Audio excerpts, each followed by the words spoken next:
Dzień dobry bardzo, jesteśmy w miejscowości Andalsnes w Norwegii oczywiście i ruszamy na taki fajny punkt widokowy, który znajduje się tam, a nazywa się Rampestreken. My idziemy oczywiście piechotą, ale jest opcja kolejki, wjazdu kolejką na górę, która kosztuje 260 NOK, nie? No. W jedną stronę, a tam i z powrotem 500 coś. Napiszemy wam tu. Góra ma 537. 537 metrów. Góra ma więcej raczej chyba, bo to do tej rampy jest. Tak, do tej rampy, tak, dokładnie. Do tej rampy około 537, chociaż niektóre źródła podają, że 580 nawet, ale ścieżka leci stromo bardzo, bardzo do góry od samego początku. Zostawiliśmy samochód niedaleko sklepu Rema, tutaj jest jakby chyba taka strefa przemysłowa i tam zostawiliśmy samochód. Nie wiem, czy ten samochód tam jeszcze będzie, jak przyjdziemy, czy już go laweta zabierze, bo no nie mamy pojęcia. Jest kawałek dalej parking płatny, są parkingi, ale tu jest tak to pokićkane w Norwegii z tymi parkingami. Tam akurat parkomat znowu nie działa, trzeba jakieś aplikacje ściągać. Te aplikacje dużo ważą. No się kończy teraz internet tu już swój, musimy sobie dokupić i to kurczę jest bez sensu wszystko. Także z tymi parkingami to jest bardzo, bardzo skomplikowane i nie ma fizycznie nikogo na parkingu, żeby mu można, nie wiem, zapłacić za to, czy chociażby ten parkomat działał i można by było zapłacić. Też nie działają. No właśnie, no nie działają. No nie jest to zbyt czytelne i jasne dla takich przysłowiowych Januszy jak my. Faktem jest, że istnieje aplikacja Easy Park, która rzekomo działa na zdecydowanej większości publicznych parkingów w Norwegii. Jednak nie jest to tak oczywiste, a trzeba mieć też na uwadze to, że aplikacja pobiera ponoć 15% prowizji od każdej transakcji. Gdyby była jedna taka aplikacja, by się ściągło, dobra, Dokładnie. i by się płaciło wszędzie te parkingi, ale na każdym parkingu jest inna aplikacja. No nie na każdym może, ale są no, Także- różne te aplikacje na różnych parkingach. A nie wiem, czy widzicie, kolejeczka wjeżdża. se właśnie wjeżdża na górę.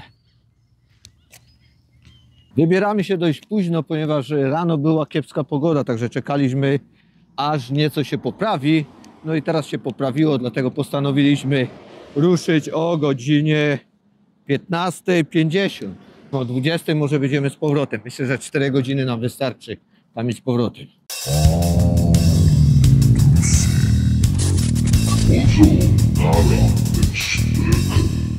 I stąd startujemy właśnie na Rampestreken. Tutaj jest punkt startowy, wchodzi się tu. Parking jest za moimi plecami, tam kawałek dalej, ulica dalej, jakby przecznica dalej, jakby w Stanach powiedzieć. Zauważyliśmy, że jest dużo informacji jeszcze tutaj po drodze i w tamtą i w tą stronę, że oferują się parkingi jeszcze poza tym parkingiem, bo ten jest ponoć dość drogi. 100. Oferują się 80 koron na cały dzień, jakieś tu parkingi, z tym, że to jest znowu problem z tym, że trzeba pobrać jakąś aplikację i czort wie, jak to tam opłacić. A tu nie wiem, co jest. Tablica, coś upamiętniająca, Druga wojna ale to światowa. wszystko tak, w II wojnie. To byli ludzie, którzy zginęli podczas II wojny światowej za Norwegię, a pochodzili pewnie z tej miejscowości, może tak. No dobra, no to lecimy. Na początku zaczyna się bardzo obiecująco na metalowej kładce, ale później już na pewno nie będzie tak kolorowo i tak lightowo. Tu jest tablica informacyjna wskazująca nam, co powinniśmy sobie ubrać na szlak, a czego raczej na szlaku unikać, znaczy się w kwestii ubrania oczywiście. Myślę, że Norwedzy to traktują bardzo, bardzo poważnie. Jakieś rozgałęzienia, inne szlaki, jeszcze tutaj też można sobie pochodzić, sporo tu szlaków jest, a my idziemy tą metalową kładką dalej. I tym szybkim sposobem w kilka minut zdobyliśmy pierwszy punkt na wysokości 93 metrów. No jak na razie jest prosto i łatwo, bo idzie się kładkami, ale to wkrótce się skończy, już się kończy.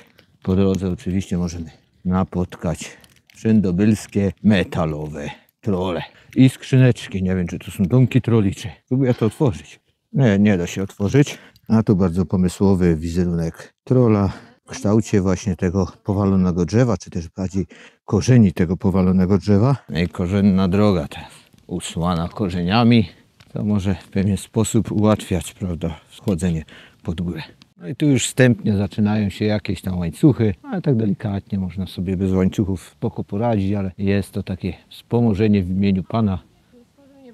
To jest tworzył niebo i ziemię, że możemy łatwiej wchodzić. Ułatwia nam to wchodzenie na pewno jakoś. A mnie nie ułatwi, bo ją ręce zajęte. I tak nie wiem jak tego trzymać. Piękna okolica i Romsdal Fjord w częściowej odsłonie tutaj widzimy. No pięknie, no zresztą Norwegia to praktycznie wszędzie zachwyca. Tu jest drzewo, które się częściowo już przewróciło, ale uratowały je współbratyńce. Inne drzewa, bo zobaczcie, zawisło na tych dwóch drzewach. I Beata mi godo, żeby tu nie przechodzić, bo akurat jak ja będę przechodził, to może to na mnie spaść. Nie wiem, czy robi to w trosce o mnie, czy w obawie o to, że później będzie musiała po mnie posprzątać tu i mnie sprowadzić do Nie Polski. będzie co sprzątać za bardzo. Ryzykując życie, idę pod tym drzewem. Zobaczcie, jak pięknie splecione te korzenie drzew w uścisku podtrzymują całą tą ziemię, żeby się nie usuwało, żeby drzewa się nie powywracały. Za punktem 300 metrów można sobie zrobić pierwszy wpis. Jest skrzyneczka, jest coś do pisania i jest zeszyt. Tak, jeżeli ktoś nie dotrzyma do szczytu, może już sobie tutaj poczynić wpis. Ścieżką, mimo tego, że jest bardzo stroma, to są jednak takie ułatwienia. Są co jakiś czas takie kamienne schody, jak widzicie, poręcze, czasem łańcuchy. Także nie jest najgorzej. No, zmęczyć się można, bo się pnie cały czas do góry, nie ma jakichś wypłaszczeń. Ogólnie z doświadczeń, jakie przebyliśmy z tutejszymi górami w Norwegii, no to wiemy, że no niestety w Norwegii tak bywa. Startuje się od zera, zazwyczaj od poziomu morza, ale pewnie są też takie szlaki trekkingowe, które są zdecydowanie łatwiejsze, prostsze, takie bardziej spacerowe. Na razie nie mieliśmy okazji po takim chodzić. No i teraz zaczyna się największa stromizna. Oczywiście kamerka tego nie jest w stanie oddać, tylko teraz już to pójdzie za kosami, co pewnie nieco wydłuża szlak, no ale no nie sposób iść bezpośrednio, prawda, w pionie po takiej ścianie. To już bardziej wspinaczka, nie trekking. A może by tak piknik pod wiszącą skałą? Proszę bardzo. No z takimi widokami to nie jeden by się skusił, prawda?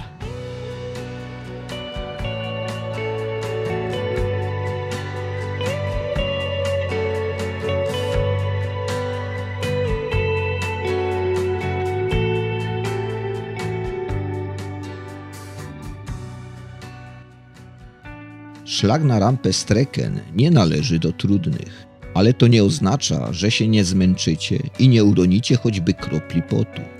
Są też momenty, w których ludzie mający problem z lękiem wysokości czy przestrzeni mogą poczuć dyskomfort, wystawieni fragmentami szlaku na delikatną ekspozycję. Byliśmy nawet świadkami zdarzenia, w którym jedna z turystek w takim miejscu ewidentnie spanikowała i z trudem dotarła do celu. Jednak nagroda, jaka czeka na górze, jest zdecydowanie warta tych niedogodności. No i znowu schody, teraz metalowe, a widoki bajka.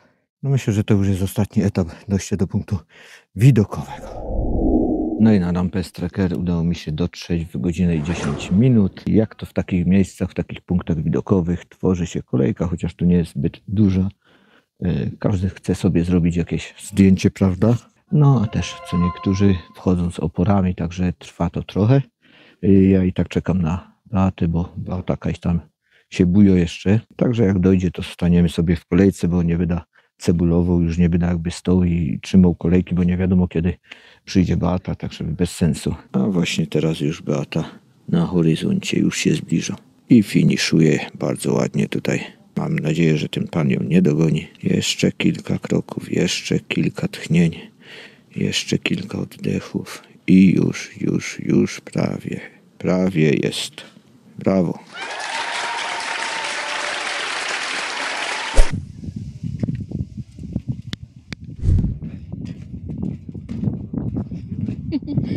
Wow! Pięknie. Beata już jest, teraz ja wchodzę, wszystko mi się gnie pod nogami, ale jest git, zobaczcie. Ja pierniczę. Piękny widok. Pięknie jest. O, jak ładnie.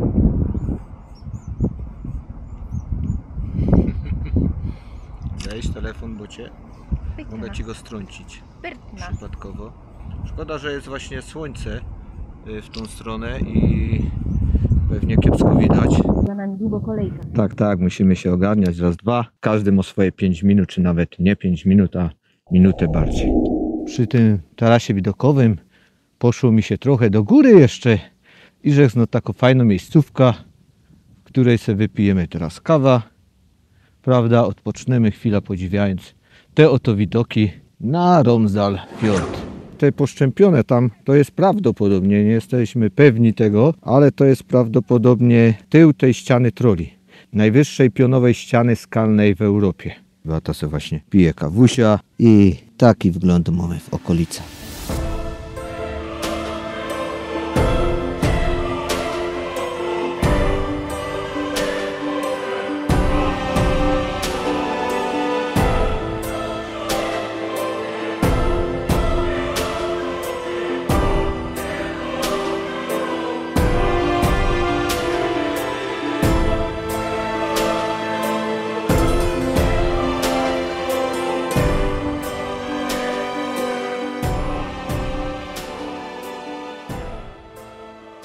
Tu jest fajna perspektywa na rampa właśnie widokowo. No i fajnie by tu fotki wychodziły. Patrzcie jak się zbliży obiektyw, prawda?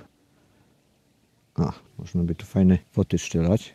Może Beata tam wejdzie, o ile nie będzie zbyt dużej kolejki, ale chyba teraz już tam nie ma ludzi i spróbuję jej tu fota cyknąć. 5 minutes later. Teraz zobaczcie sobie, bo jest tam akurat Beata na platformie. Pomachaj nam, no tak jest. O, jakby mnie słyszała ta Beata i pomachała teraz. W tym momencie jeszcze raz pomachaj. O, ładnie macha. A teraz jeszcze zrobię jej kilka zdjęć i lecimy. Żegnamy się z platformą Rampenstrecken i lecimy do dołu. Jak widzicie, już mam coś na głowie, ponieważ słońce już nieźle przygrzywo, a ja już mam kurde spolono ta glaca moja dość fest. I Beata jeszcze mi tu ryczy cały czas, że się nie smaruje, że nic nie ma na głowie i jeszcze czegoś dostanę. No a tu jest zdradliwe te słońce w Norwegii, ponieważ nie ma tu takich upałów jak na południu na przykład Europy i jest tu taka przyjemna temperatura i wydaje się, że no jak tam przy temperaturze 20, max 5 stopni może tak kurde spolić człowieka, jeszcze jak od czasu do czasu wyjdzie to słońce, a tu naprawdę to słońce opalo i to bardzo, nie?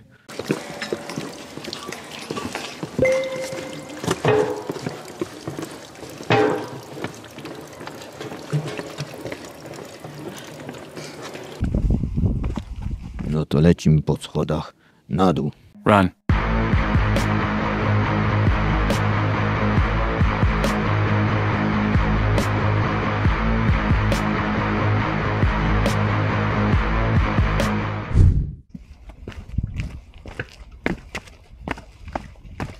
Po drodze jest też wiata, w której możemy zjeść, zatrzymać się, odpocząć i czegoś się napić. I ruszać później po chwili odpoczynku dalej, bo jeszcze dużo przed nim.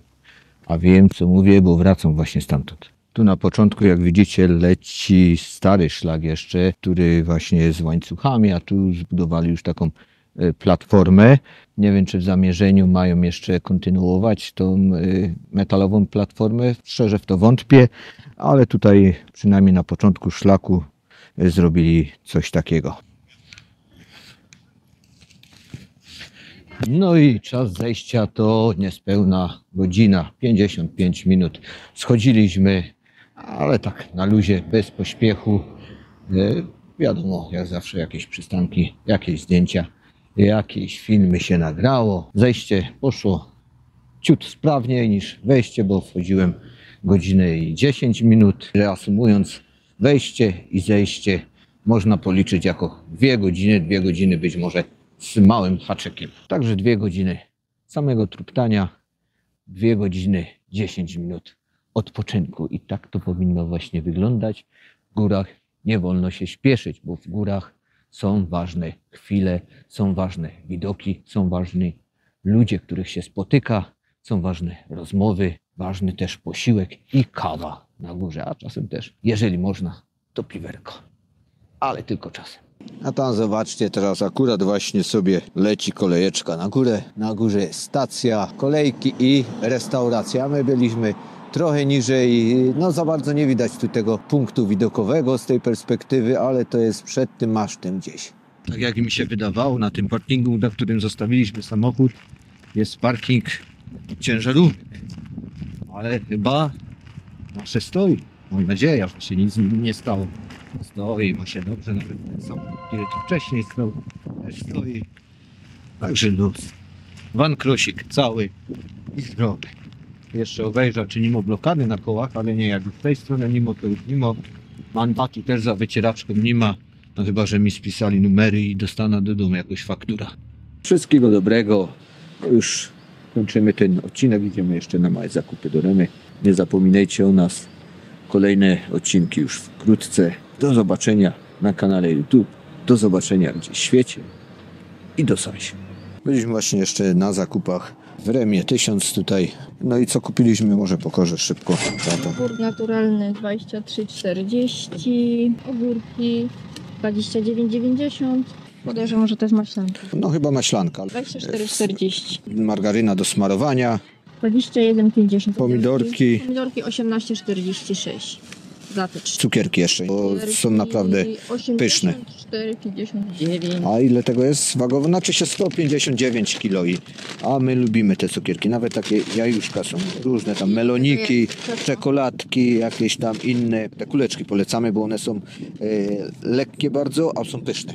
Ogólnie te słodycze na wagę są tu spoko. Zapłaciliśmy 202 noków. No czyli no takie jak widzicie małe zakupy, no to wydaliśmy około 7 dyszek na polskie, no. Jesteśmy w miejscowości Andalsnes. Andalsnes. Andalsnes. Andalsnes. Andalsnes. Jesteśmy w miejscowości Andalsnes. Andalsnes. Andalsnes? No. No to zgodą, Andalsnes. Rampenstrenken. Nie, Rampestreken. I żegnamy się z platformą Rampestrekker. Strecker? Tak wyglądam. Tak wyglądam.